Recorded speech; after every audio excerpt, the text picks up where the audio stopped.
Tapi ketika saya menjadi sahabat Kristus, hartamu hartaku, aku mati tidak bawa apa-apa. Nyawamu nyawaku. Makanya anak-anak saya, istri saya itu saya ajarin begitu. Jadi kalau melayani itu totalitas.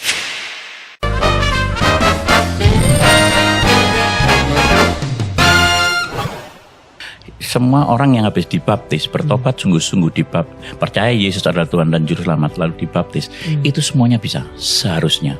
Karena kekristenan harus mengalami 5 pertumbuhan. Yang pertama habis dibaptis dengan air itu kan bayi rohani toh. Ya kalau bayi bapaknya yang di surga waktunya makan minum tahu toh. Nah, makanya ketika orang habis dibaptis itu kayak dimanja. Ya ada bayi toh. Setelah itu anak ada yang anak nakal dan anak yang penurut. Ya toh. Ya. Nah, setelah anak bertumbuh lagi menjadi dewasa rohani. Banyak orang Kristen itu kalau anak-anak bayi itu minta berkat, dan masih tengkar kalau anak-anak. Tapi kalau orang yang sudah dewasa rohani, dia nggak pernah nuntut apa-apa, melakukan apa yang harus kita lakukan dan menyenangkan hati Bapa di surga.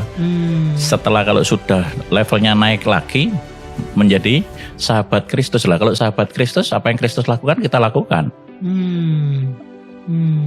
Iya, kalau sudah jadi sahabat bisa apa enggak? Bisa. Sudah dewasa bisa apa enggak? Bisa melakukan. Orang Kristen kalau makanya itu di WA saya itu orang pusing aja minta doain. Padahal kita itu punya kuasa sendiri. Tapi kamu akan menerima kuasa kalau Roh Kudus turun ke atas kamu. Kamu akan menjadi saksiku di Yerusalem, Yudea, Samaria sampai ke ujung bumi. Ya toh? Bahkan kamu tumpang tangan atas orang sakit itu sembuh. Mengusir setan apa. Kita ini bisa melakukan itu semua. Bisa. Asalkan kita mengenal dalam. Makanya harus mengenal lebih dalam. Jangan jadi orang Kristen itu cuman kulit.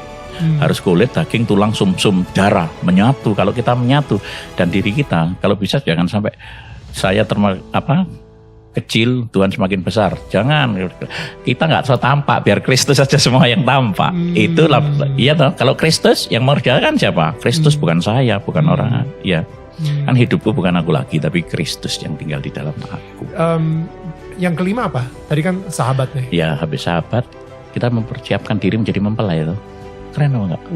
Keren. Mempelai, ya itu makanya kekristenan itu levelnya itu.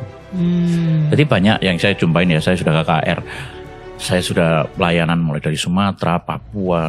Banyak orang Kristen itu walaupun sudah lahir Kristen, itu masih anak-anak, belum dewasa. Kasihan.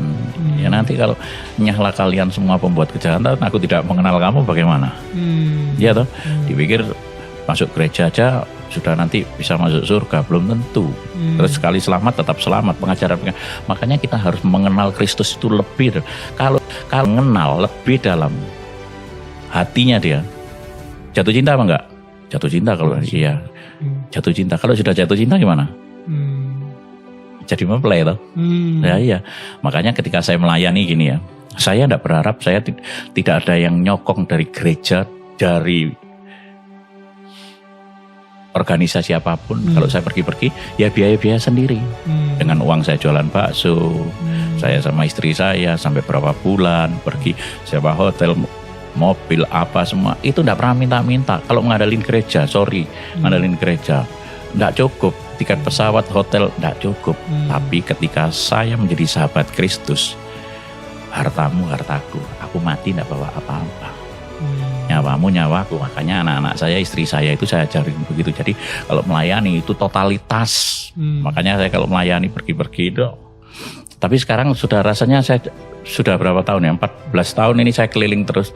Ya nggak berubah-berubah gitu semua. Jadi kayak saya itu kadang-kadang dimanfaatkan. Saya pergi keluar pulau, KKR katanya nanti dibelikan tiket, nggak dibelikan loh.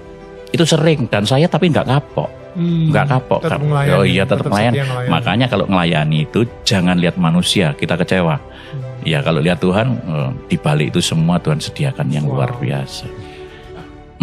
Setelah disembuhkan, banyak juga yang mungkin oke, makasih Yesus. Udah, hidupnya balik lagi aja ke banyak ke masa lalunya dia gitu, seperti apa gitu. Banyak.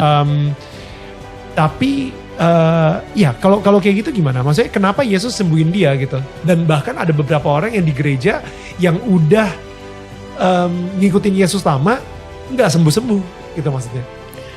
Itu kan rahasia ilahi ya. Saya kalau ngomong itu rahasianya Tuhan. Tuhan kita itu kan pemurah, kasih, penyabar, penyayang, ya toh. Dan makanya itu berarti Kristen anak-anak. Iya toh. Kalau dia sudah dewasa, dia ngerti, oh setelah saya disembuhkan, saya itu harus berterima kasih dan saya itu harus menyenangkan hati Bapa di surga. Benar apa enggak?